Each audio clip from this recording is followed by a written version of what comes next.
तो अभी हमारे पास एक क्वेश्चन है, a body weight 48 Newton on the surface of earth, the gravitational force experienced by the body due to the earth at height equal to 1/3 of the radius of earth from its surface। ठीक है, तो सबसे पहले तो हम कुछ diagram बनाते हैं। जैसे कि ये अर्थ है मान लीजिए अगर, ठीक है, तो इस पे जो बॉडी है उसका वेट कितना है 48 न्यूटन। ठीक है, और जब इसको इसका अर्थ का रेडियस आर मान लेते हैं, ठीक है, और इसको जब r/3 डिस्टेंस पे ले गए हैं, r/3 हाइट पे ले गए हैं, ठीक है, तो इसका जो है हमको क्या पूछ रहा है, ग्रेविटेशनल फोर्स कितना एक्सपीरियंस करेगा। ठीक है, मतलब कि हमको टोटल फोर्स निकालना है। तो यहाँ पे अगर हम पहले फोर्स लिखें, ठीक है,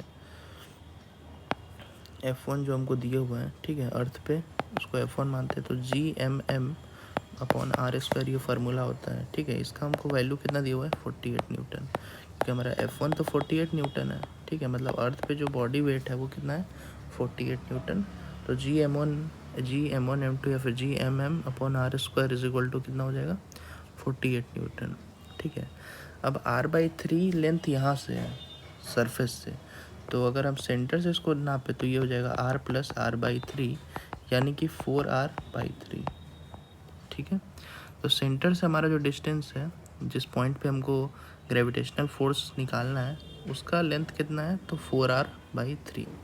तो हम यहाँ से अब F2 लिखते हैं, तो वो क्या हो जाएगा Gmm/4r/3 का होल स्क्वायर। ठीक है, क्योंकि यहाँ पे r कितना हो गया 4r/3 हो गया। अब तो अब ये हो जाएगा Gmm/16r²/9, यानी कि 9 ऊपर जाएगा तो 9Gmm/16r²। ठीक है, हमको क्या निकालना है, तो इन दोनों का रेशियो पहले निकालते हैं हम, उसके बाद कुछ निकालते हैं।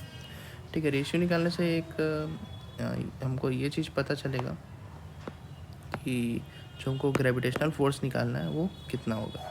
तो इससे क्योंकि दोनों कट हो जाएगा, तो F1 अगर हम F1/F2 निकालें तो ये हो जाएगा 9Gmm/16r²/Gmm/r²। ठीक है, तो यहाँ से टर्म्स कट के आने वाला है 9/16। ठीक है, r² कट जाएगा, Gmm भी कट जाएगा, यानी कि हमारा F1/F2 इज इक्वल टू आ गया 9/16। और हमको यहाँ पे F1 का वैल्यू कितना दिया हुआ है तो 48 न्यूटन, तो हम F1 का वैल्यू पुट कर देंगे।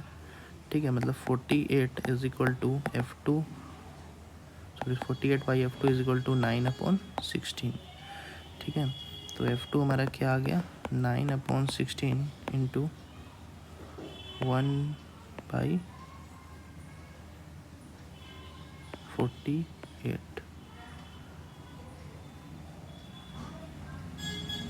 सॉरी यहाँ पे जो हमने वैल्यू पुट किया है, ठीक है, वो उल्टा हो गया। इसको एक सेकेंड बस,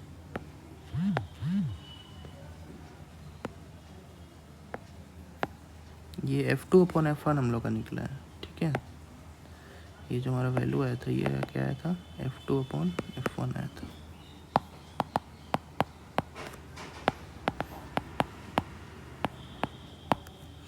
तो इतना F1 ये हो गया, और F1 का वैल्यू अगर हमको दिया हुआ था, ठीक है, तो यहाँ पर मैं पुट भी गलत किया।